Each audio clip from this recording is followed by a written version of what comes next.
The debt is settled.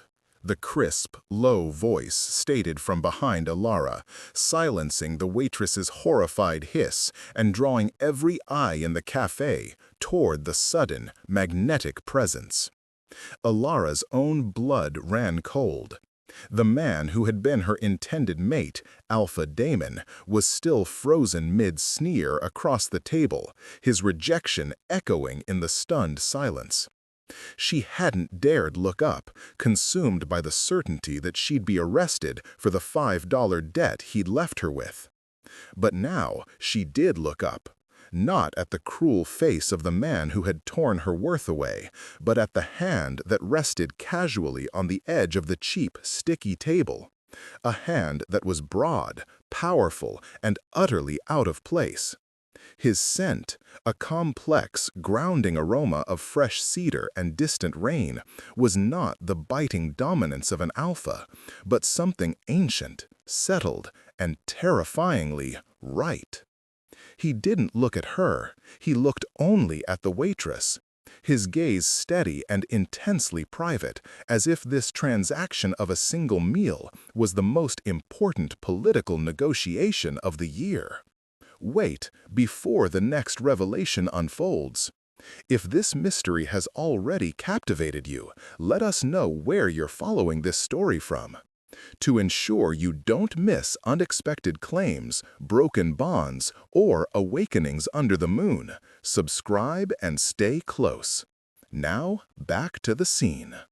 The waitress, her face blotchy with confusion and sudden respect, stammered, "Sir, the total was—" "Paid in full," he repeated, his tone immutable. He slid a piece of heavy, folded cardstock onto the table, not a bill, but a bank statement or perhaps a receipt from an ATM withdrawal. It was far too much, far too formal for the Greasy Spoon Cafe. He hadn't just covered the pathetic expense of Alpha Damon's single coffee and Alara's forgotten water. He had settled the entire cafe's tab for the past hour, just to ensure that her humiliation didn't cost her. Alara finally looked at him. He was tall, but not overtly muscular in the way of shifters who perpetually preened. He wore a simple, dark gray tailored t-shirt and jeans that looked worn, but the fabric was definitely high-quality Italian cotton. His eyes were the unsettling color of molten gold, and they flickered once toward Damon, a silent warning that Damon immediately registered with a gasp, recoiling slightly in his seat. Then those gold eyes shifted to Alara, and the world seemed to hold its breath.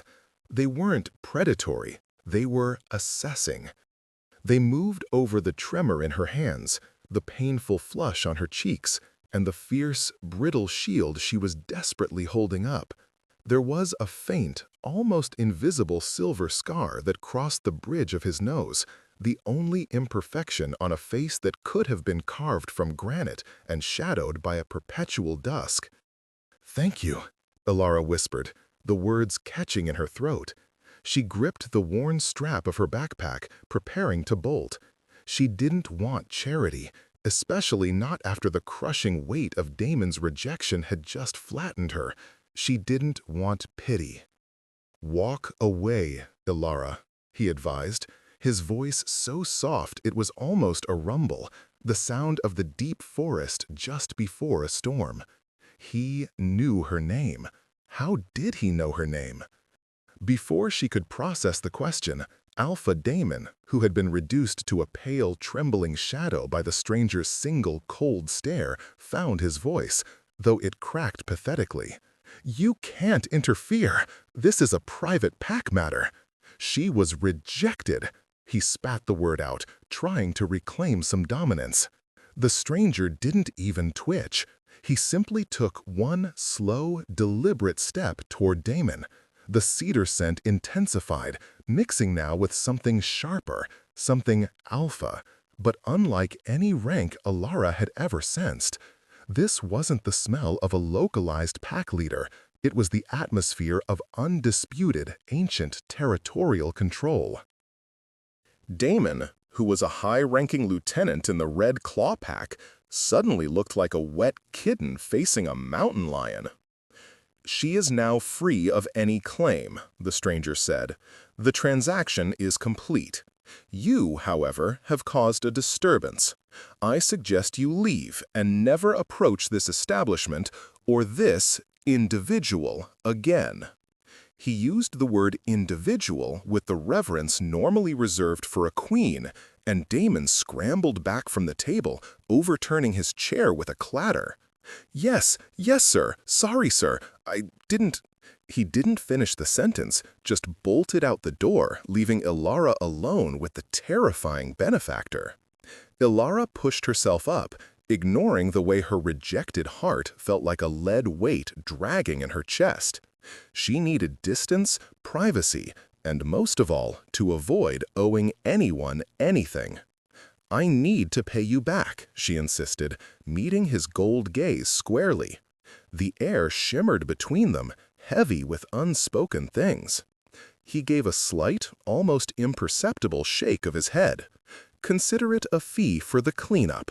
The scent of cruelty spoils the coffee."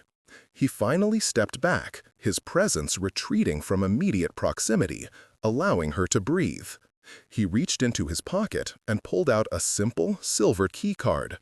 "If you must pay, perhaps you can do a service." He tossed the card lightly onto the table next to the folded bill. "I need a place aired out. The address is keyed into this." He paused, a ghost of a smile touching the corner of his lips. "I prefer minimal interaction. You clean, you get paid. Cash left in the drawer. No questions, no names exchanged." Ilara hesitated. It sounded sketchy, possibly dangerous, but the desperation clutched at her throat. She had lost her apartment deposit when Damon's pack had exiled her to the lower city outskirts, and she had exactly $18 left. The cleanup fee he had paid was already an act of charity she couldn't repay. This felt like a professional transaction, a way to regain some dignity. "What is the service?" she asked, her voice steadier now. "A dusty penthouse," he said, turning to walk away, his back straight and unforgiving. "It needs a woman's touch."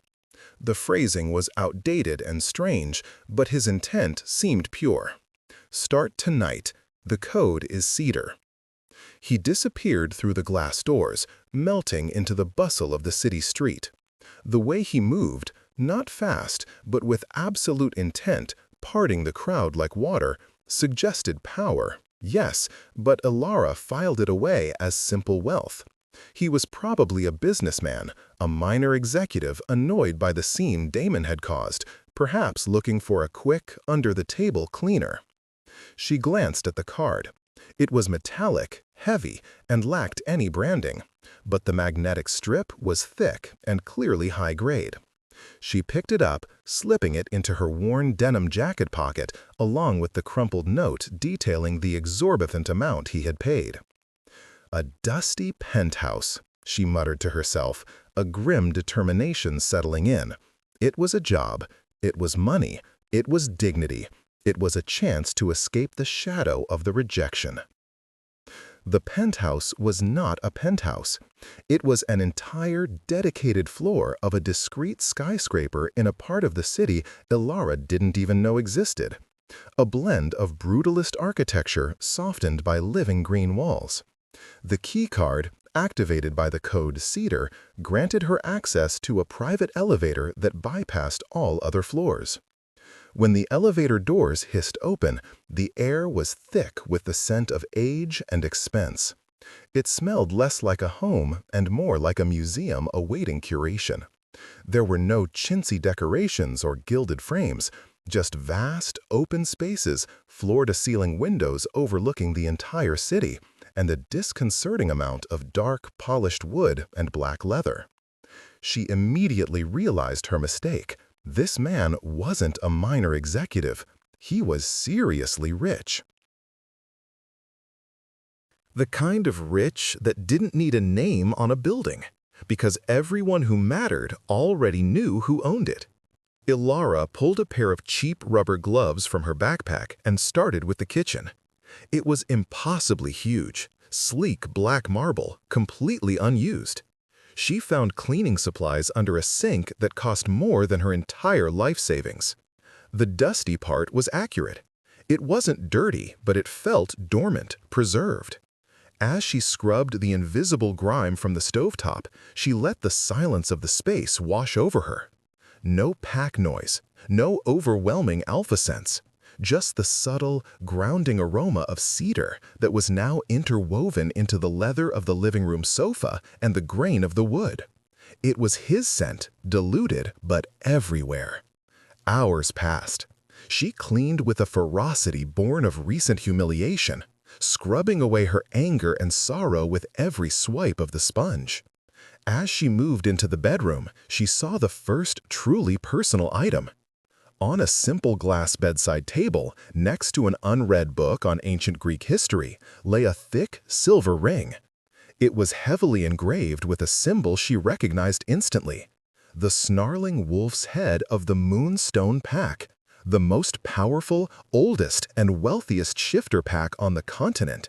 The pack was rumored to be led by a recluse, a billionaire who controlled not just territory but global finance. The ultimate, terrifying alpha, known only by his pack name, Alaric. Ilara's breath hitched. Alaric. The name resonated with silent, cold power. The man who paid for her scone was the alpha of alphas. She dropped the feather duster. He hadn't just used his presence to ward off Damon. He had used the silent, paralyzing authority of the entire shifter hierarchy. The key card on the desk wasn't just any card.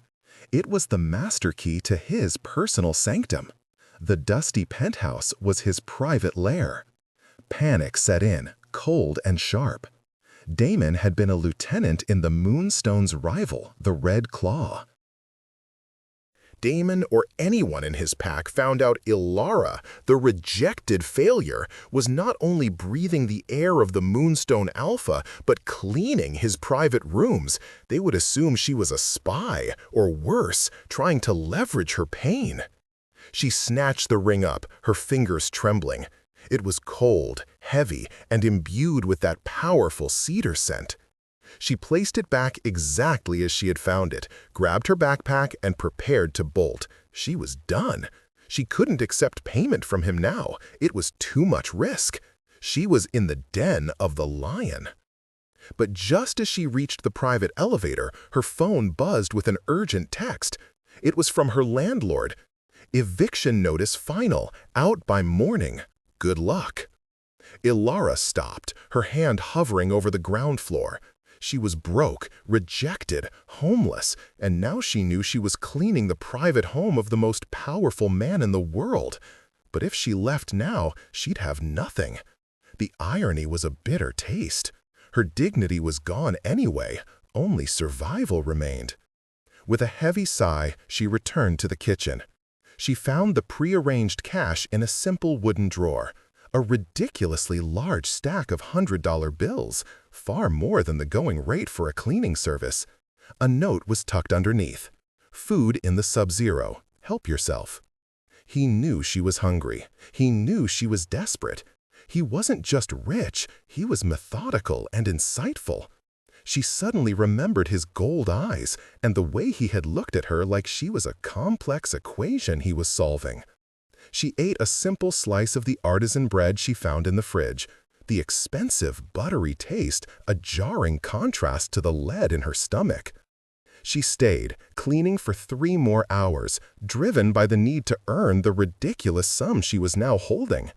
She finished the living area, dusting a massive stone fireplace that looked like it hadn't been lit in a decade. Just as she was wiping down the elevator controls, ready to finally leave, the lift chimed, signaling its ascent from below. He was coming back. Ilara's heart seized. Minimal interaction, he had said. She failed. She was trapped. She dove behind a floor-to-ceiling silk-screen divider just as the doors opened. The cedar scent rushed into the space, stronger now, sharper, underlined by the faint, earthy musk of a recently shifted wolf. He was wearing the same simple dark clothes. He held a leather briefcase in one hand, and his gold eyes immediately scanned the room. He didn't see her. He didn't need to. He simply knew she was there.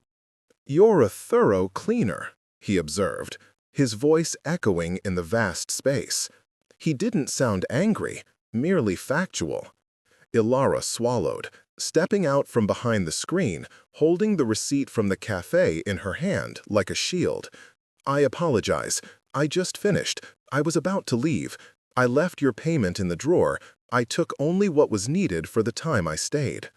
He set the briefcase down with a soft click, crossing the distance between them in 2 impossibly long strides.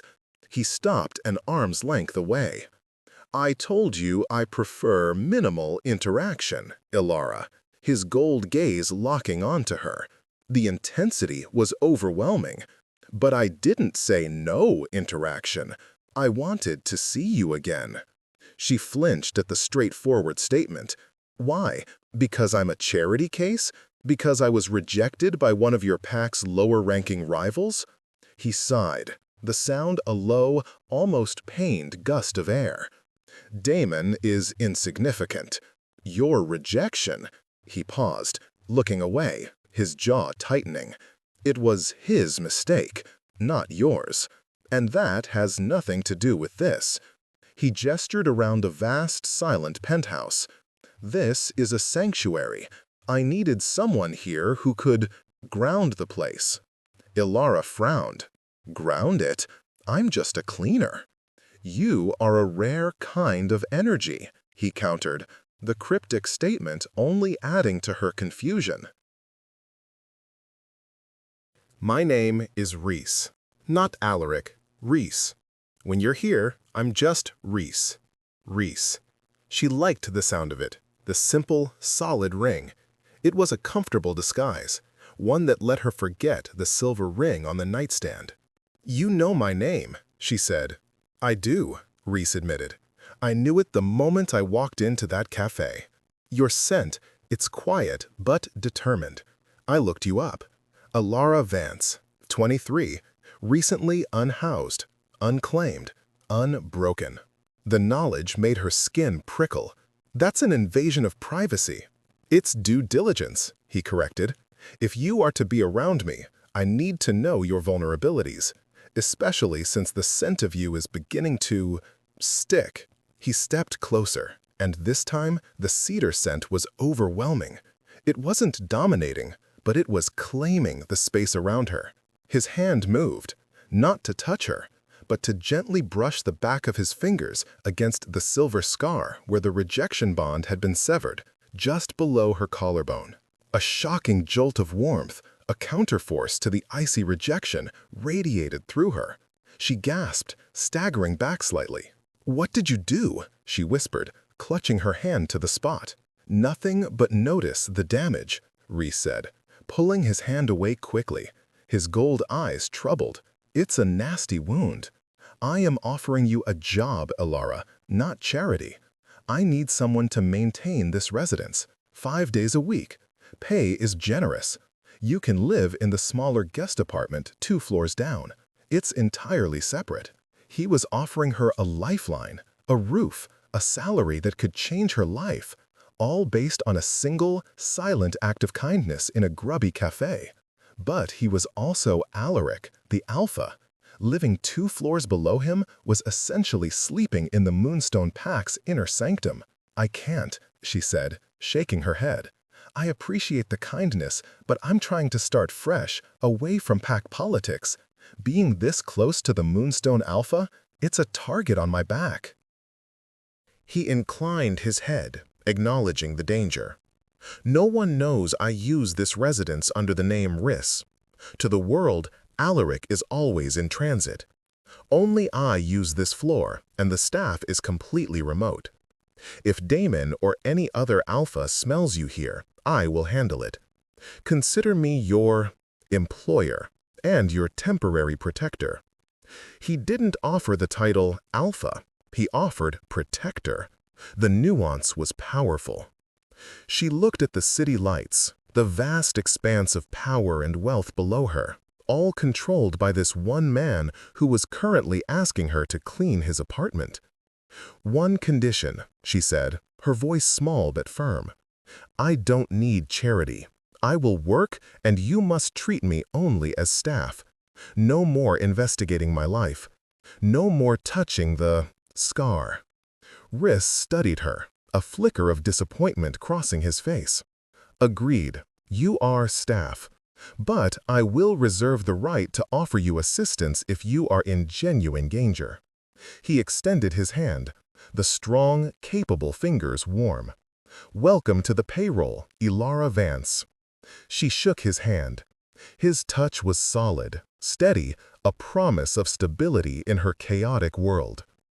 Elara settled into the small, impeccably furnished guest apartment 2 floors down. It was paradise compared to the cramped, mildewed space she had just been evicted from. She kept the apartment spotless, but she rarely had time to enjoy it. Her new routine revolved around the penthouse and the frustrating, tense interactions with Riss. He worked odd hours. Sometimes she would arrive at 8 a.m. and the penthouse would be deserted. The bed neatly made, a note on the counter listing simple tasks. Other times, she would be dusting the library at 10 p.m. when the private elevator would chime, and Riss would step out, looking weary, his tailored suit slightly rumpled, his tie loosened. The tension between them was a living, breathing thing.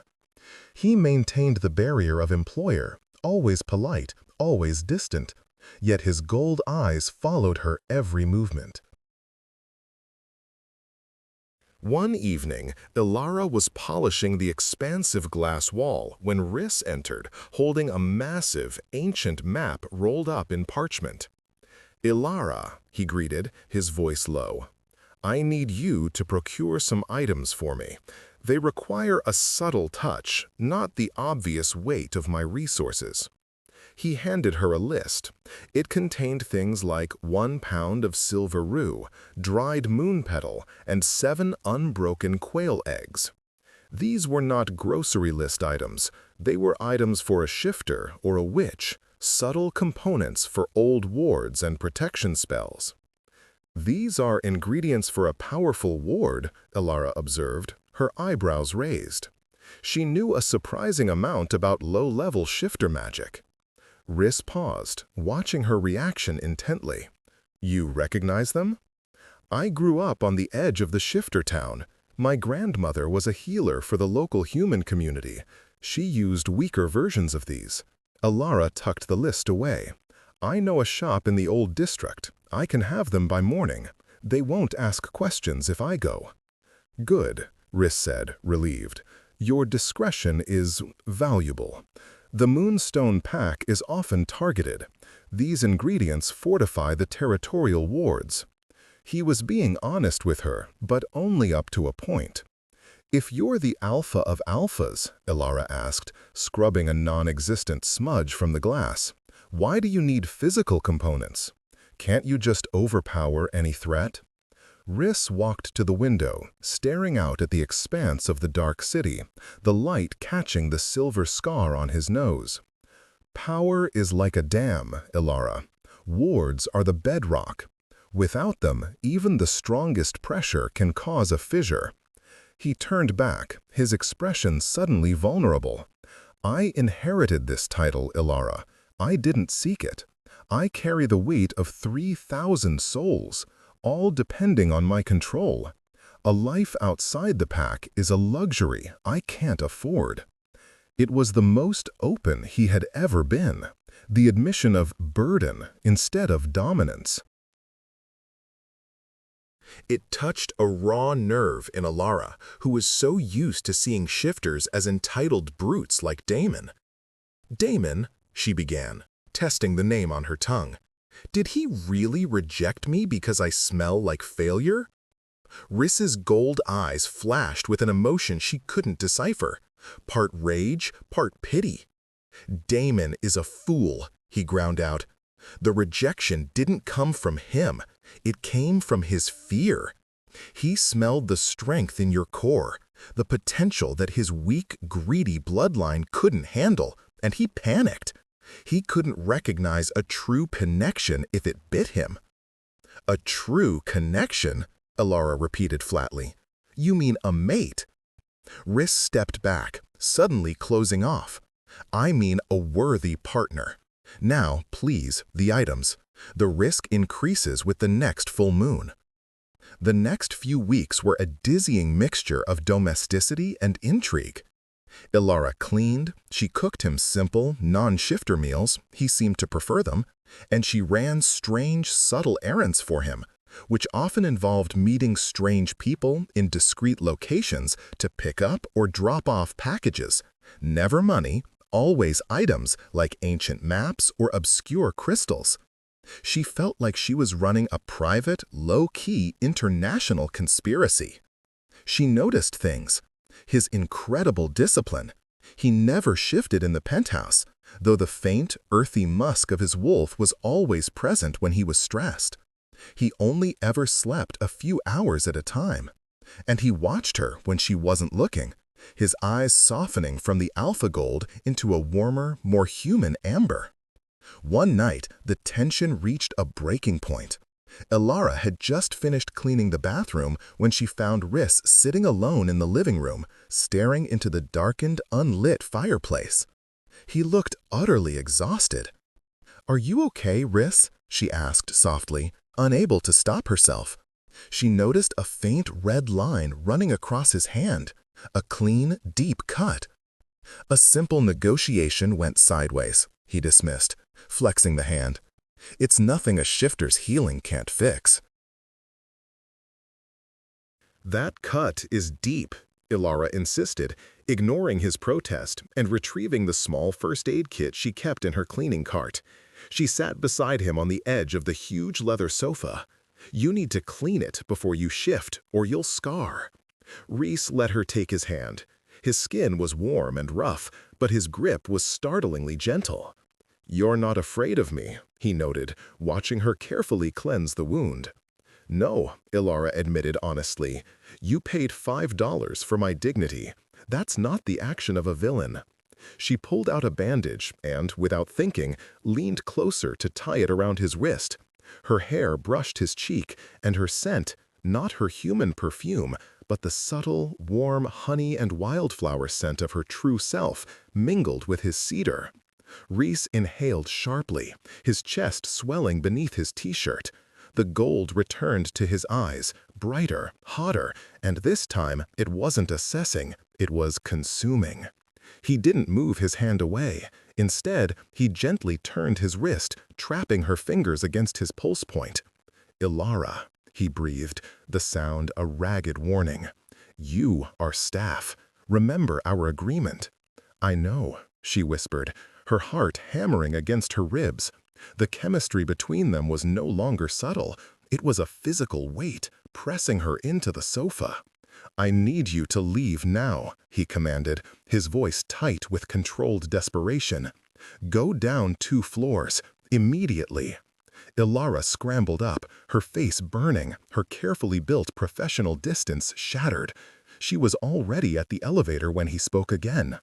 "The mate scent," he said, his voice raw. "It never fully leaves a rejected female. But yours is changing. It's getting stronger." Ilara turned back, confused and furious. The rejection was final. Damon severed the bond. "I'm human, or close enough. I have no true pack scent." Reese stood up, his enormous frame dwarfing the room. "The bond was weakened, not severed, and you are not just human, Ilara." "I just don't know what you are." He took a step toward her. "Go, now." She didn't wait for a third command. She fled to her apartment, the scent of cedar and desire clinging to her clothes, unable to reconcile the kind stranger who paid her bill with the terrifying alpha whose control was visibly fraying.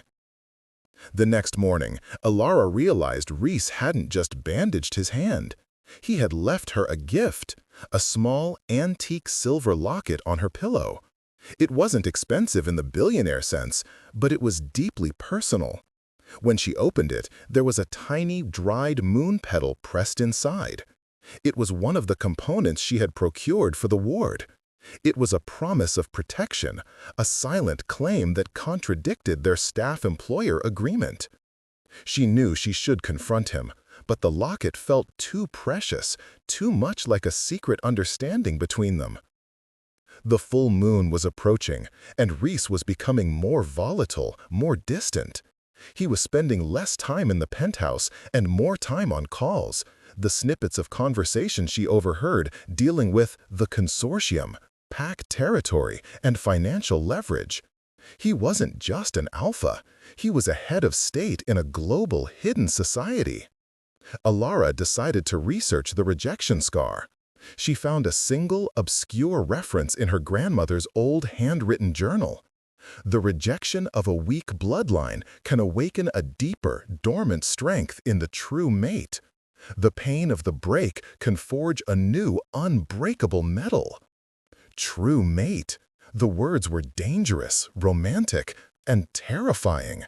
She looked at the silver ring on Reese's nightstand, then at the locket on her own chest. Was he her true mate?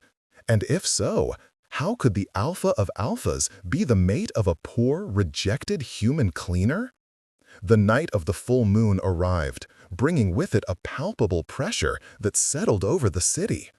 Alara felt it even in her apartment 2 floors below. The air was thick and electrical, and the scent of wrist stress, cedar overlaid with a metallic tang of desperation, was overwhelming. She knew he wouldn't be in the penthouse.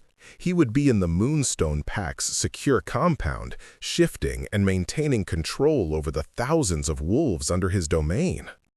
But something felt wrong.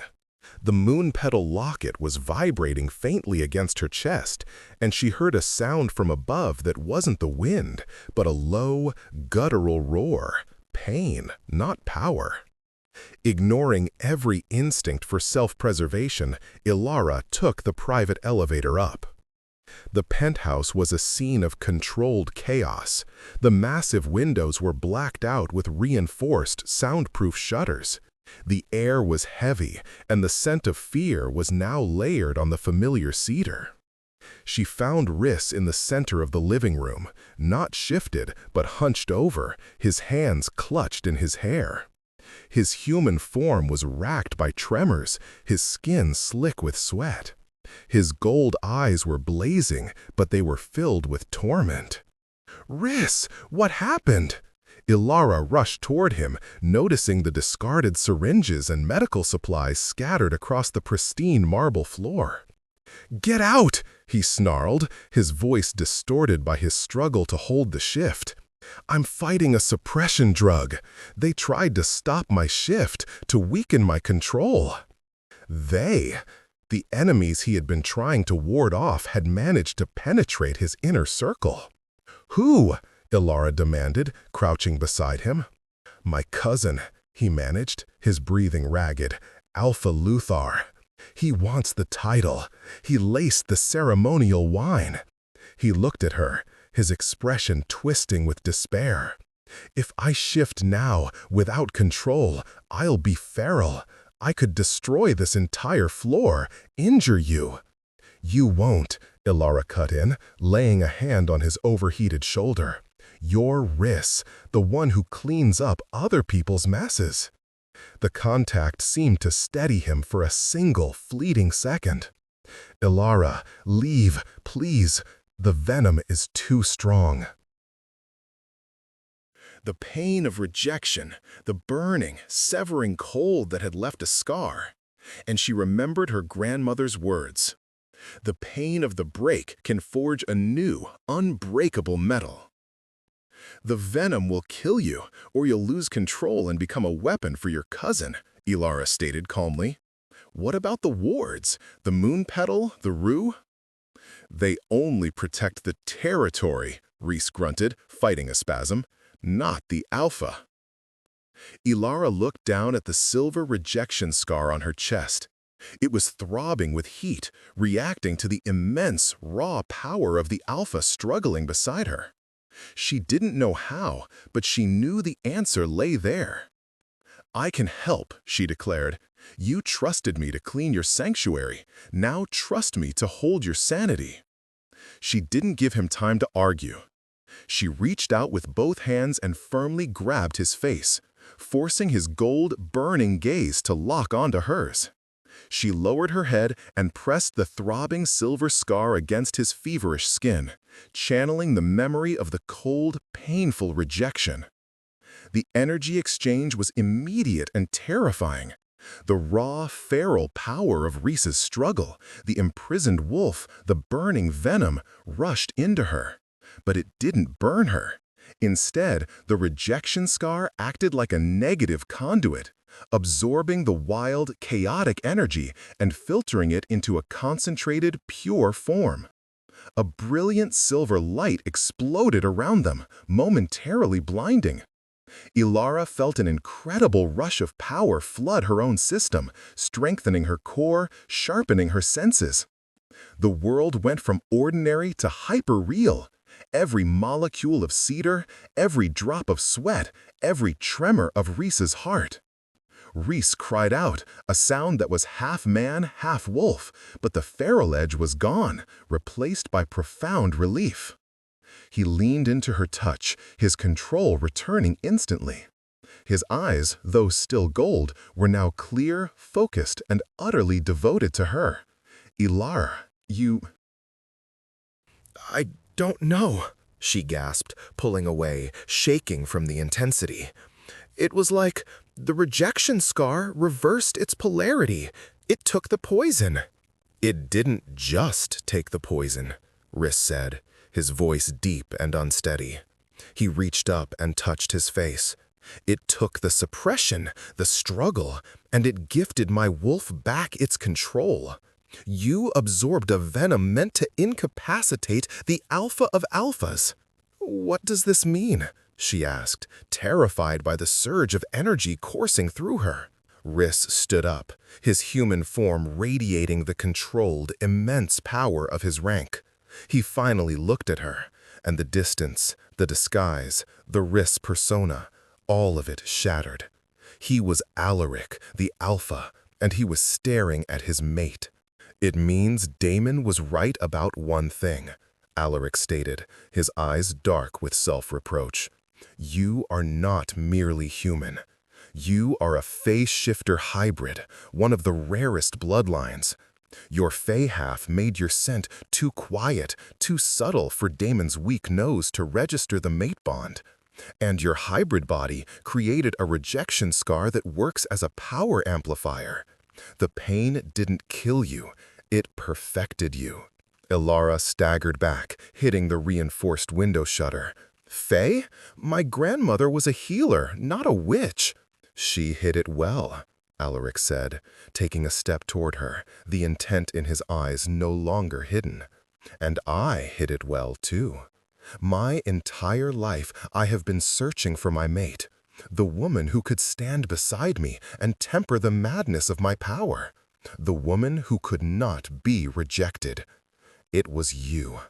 I smelled the potential in the cafe, but the rejection scar confused the bond signal.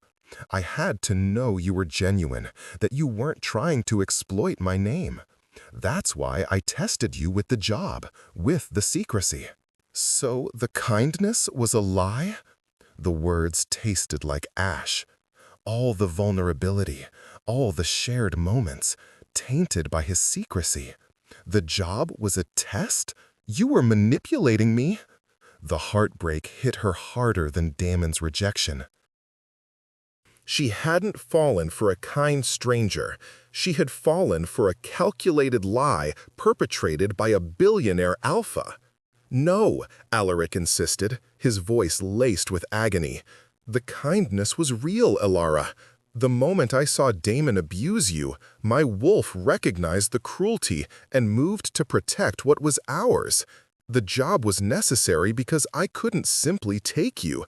I needed you to choose me without my title." "I did choose you, Riss," she choked out, tears finally streaming down her face. "But Riss doesn't exist. Only Alaric, the manipulator, the alpha of alphas who lied about everything."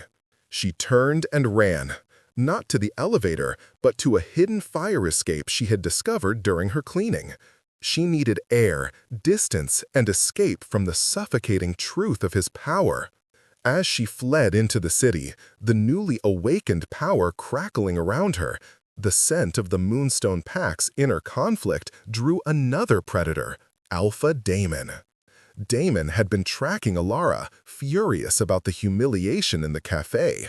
Now, he caught the incredible, amplified scent of pure phase shifter power, the power he had foolishly rejected, now mixed with the raw alpha power of Alaric.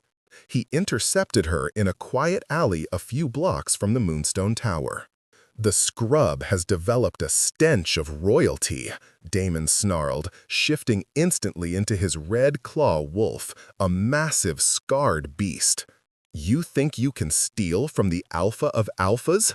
You absorbed his power, didn't you, little hybrid? That rejection scar is working against the bond. I'll take that power for myself." Before Alara could react, Damon's huge jaws clamped down on her shoulder, dragging her down into the filth of the alley. The pain was immense, but she didn't scream. She fought back, channeling the new, raw energy into her fist. It was a purely instinctive move. When she punched him, the blow wasn't human. It was kinetic. Damon's massive head snapped back, and he fell to the ground, momentarily stunned. But Damon wasn't alone. Two other wolves from the Red Claw pack emerged from the shadows. She was surrounded. "Bind her!" Damon roared, shaking off the surprise. "Bring her to the Elder Council. This hybrid power is the key to overthrowing Moonstone." Ilara fought, her body moving with a speed and grace she had known she possessed. But 3 shifters were too much. She felt a heavy sack thrown over her head and the paralyzing sting of a tranquilizer dart hitting her neck. The last thing she smelled was the rank, sickening stench of the Red Claw pack and the faint, distant scent of desperate cedar trying to find her. Ilara woke up to the smell of damp earth and confinement. She was in a deep, cold concrete bunker far beneath the Red Claw pack territory, a sprawling, hidden compound known for its aggressive power plays and brutal hierarchy. Her hands were chained above her head, the silver of the cuffs burning her wrists with the suppression magic used against Fae. Alpha Damon was pacing before her, the grin on his face a cruel caricature of triumph. "You should have stayed rejected, little cleaner," Damon sneered. "Now you're a prize, Alaric's greatest mistake. Did you really think he hired you for your dishwashing skills? He scented the power, but he miscalculated. He needed you to tame him. I need you to unleash me." He stepped closer, his shadow falling over her. "That scar of yours, it's an antenna. It absorbed Alaric's power, didn't it? Tell me how to transfer it." "I don't know," Ilara rasped, struggling against the cuffs. "It was an accident." Damon chuckled, a nasty, grating sound. "Shifter science is advanced, Ilara. We can extract it. And once I have the true Moonstone Alpha's power, I will kill Alaric and claim his pack. And you, my beautiful mistake, will be my mate." He leaned in, his breath hot on her ear. "A mate bond is only severed if the other party accepts the rejection. I never truly accepted. I just walked away from failure. Now I claim the power." Just then, the bunker door above them shuddered violently. A sound like a thunderclap echoed down the stairs, followed by the deep, resonant roar of an enraged alpha. It wasn't the raw, desperate sound of the full moon. It was a focused, powerful battle cry. "Damon!" Alaric's voice was unmistakable, laced with lethal intent. Damon's triumphant expression faltered. "He's fast," he muttered, scrambling away from Elara. "He shouldn't have been able to penetrate the outer wards so quickly." "He's the alpha of alphas, Damon," Elara reminded him, a fierce pride swelling in her chest despite her pain. "He doesn't use the front door." A wave of cedar scent, mixed with the metallic tang of fresh blood, rushed down the stairs, and Alaric appeared at the bottom. He was fully shifted, his wolf massive, almost black, his coat sleek with power, his gold eyes burning like twin suns. He was a force of nature, radiating dominance that crushed the air out of the bunker. Damon and his two remaining guards shifted immediately, but they were shadows next to Alaric. "You trespassed on my property," Alaric growled, his voice a distorted, terrifying bass note. "You laid hands on my mate." My mate. The words settled over Elara, instantly breaking the last of the rejection's chill. It was a claim, a promise, and a redemption all in one. Damon charged first, a reckless attempt to strike the alpha when he was distracted. Alaric didn't even flinch. He met the attack with brutal precision, snapping Damon's front leg with a single, sickening crunch. Damon collapsed, whining piteously. The two other guards hesitated, fear winning over loyalty. Alaric didn't attack them. He simply walked past them, his presence reducing them to paralyzed, whimpering submission. He reached Elara, who was still chained to the wall. He was close enough now that his cedar scent was overwhelming, a cocoon of safety in the freezing cold bunker. He reached up, his massive black wolf muzzle nudging the silver cuffs. The silver burned him, sizzling against his fur, but he ignored the pain, his gold eyes focused only on her. "I am sorry, Elara," he whispered, the sound a ragged breath. "I should never have kept the truth from you. I love you. I loved you in the cafe. I love you now. I claimed you from the moment I settled your debt. I am all in. But I need to know if you can forgive the Alpha for the lies of the stranger." Elara stared into his eyes that held ancient power, immeasurable wealth, and yet the desperate vulnerability of the man who had struggled against the venom just hours before. He wasn't just here to rescue her. He was here to risk his life and his position for her. "The stranger paid my bill," Elara said, the tears starting again, but these were hot, healing tears. "The Alpha risked his entire pack for me. I forgive Riss, and I accept Alaric." "Then let's seal this bond," he declared, raising a massive, powerful paw. With a tremendous heave, he tore the chains from the wall, concrete dusting around them. He didn't use brute force to break the silver cuffs. He used the raw, channeled power of his alpha shift, forcing the suppression metal to bend and snap around her wrists. The moment the cuffs fell away, the hybrid energy Elara had absorbed from the venom surged out, mixing with Alaric's power. The rejection scar flared bright silver and vanished, replaced by a delicate, glowing tattoo of the moonstone wolf head. The true mate bond slammed into place, an intense, soul-searing connection that was pure light, pure heat, pure affirmation. Elara gasped, the pain and the joy merging into a single ecstatic sensation that anchored her to Alaric forever. Alaric immediately shifted back to his human form, his body scarred and bleeding from the external wounds of the fight, but his eyes were radiant with triumph. He scooped Ilara into his arms, holding her tightly against his warm, bloodied chest. "We have to leave," Alaric commanded. "Luthar is gathering the council. He will use Damon's capture and your fey blood to turn them against me. He will claim I consorted with a forbidden bloodline to consolidate power." They escaped, leaving the wreckage of the Red Claw bunker behind them. The final confrontation took place in the neutral territory of the Great Shifter Council, a hidden forum of global alphas designed to mediate pack disputes. Alaric brought Ilara, still bruised and slightly disoriented, but radiating her new immense hybrid power. Alpha Luthar, Alaric's cousin, stood before the council, his expression sanctimonious. "Alpha Alaric has broken the ancient law," Luthar declared. "He has taken a forbidden hybrid as mate, and she has proven dangerous. She absorbed his alpha power. He risks the stability of the Moonstone line and thus the balance of the world." Alaric stepped forward, pulling Ilara to stand beside him. He did not deny the charges.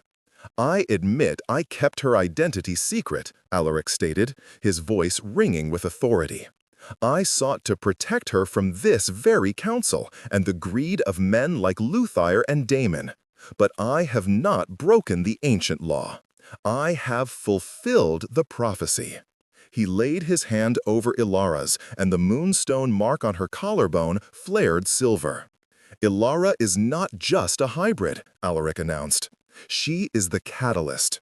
She is the mate who can not only heal a broken bond, but absorb and filter power. She is the balance to my burden. She is the true strength of the Moonstone Pack." He paused, looking directly at the council. Damon rejected her not out of malice, but out of fear of this power. Luthar sought to poison me to seize this power. Both actions prove that this pack and this world needs not more aggression, but more purity. Alaric knelt before Ilara, a formal, dramatic gesture that stunned the assembled alphas into silence. "Ilara Vance," he said, his voice raw with emotion. "You are my truest mate. You saved my life, and you saved my soul. I risked my title to find you. I now claim you as my Alpha Empress. Rule with me, and help me bring a new justice to this ancient world." Ilara looked down at the most powerful man in the world, kneeling before her, asking for her hand not as a gift, but as an equal. The Alpha Empress title was unheard of. It meant joint rule, not subservience. She nodded, tears streaming down her face. "I accept. But know this, Alaric," she said, her voice clear and strong, her new power stabilizing her. "I am not here to clean up your mistakes. I am here to enforce the kind of mercy and dignity you showed a lonely woman in a cafe." Alaric stood, pulling her up and sealing the bond with a kiss that was a declaration, a claim, and a promise of a love that was forged in pain and perfected by power. The political fallout was slow but ultimately effective. Luthar was exiled. Damon and the remaining Red Claw wolves were stripped of their ranks. Alaric didn't destroy them.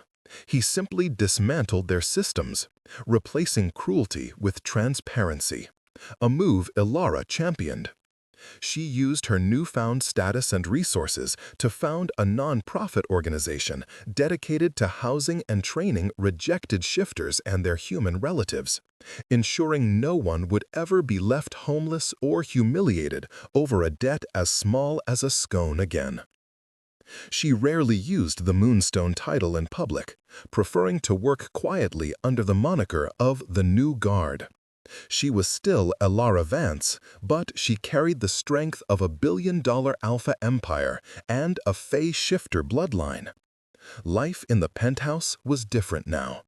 The vast, empty space had been slowly filled with color, books, and the comfortable mess of a shared life. Ilara still insisted on cleaning the house, not out of duty, but out of a need to ground herself, to remember the person she was before the Alpha's attention changed her world. One quiet Saturday afternoon, months after the confrontation, Ilara walked into the living room and found Alaric sitting on the floor by the massive, unlit stone fireplace. He was no longer in a tailored suit, but in a worn t-shirt and sweats, reading a complex financial report. He was, again, just Riss. She sat beside him, leaning her head on his shoulder. The scent of cedar was now her home. "A billion-dollar merger is complete," he murmured, his thumb tracing the gentle curve of the moonstone mark on her skin. "Good," she replied. "Did you ensure the employees won't be laid off?" "They won't," he confirmed, kissing her temple. "You know," Ilara mused, closing her eyes, "sometimes I still can't believe this is real. I was convinced you were a kindly, poor stranger." Alaric sighed, setting the report aside. "I was a poor stranger, Ilara. Poor in spirit, poor in hope. My wealth was a prison. My power was a burden. The day I walked into that cafe, I wasn't Alaric, the billionaire alpha. I was just Riss, a tired man looking for a moment of quiet, drawn by a scent I couldn't ignore." He turned to face her, his gold eyes soft and unwavering. "You paid my debt, Ilara, the debt of loneliness. You redeemed the alpha by saving the man I was trying to be. You taught me that true power isn't about dominance. It's about the dignity of a single gesture of kindness."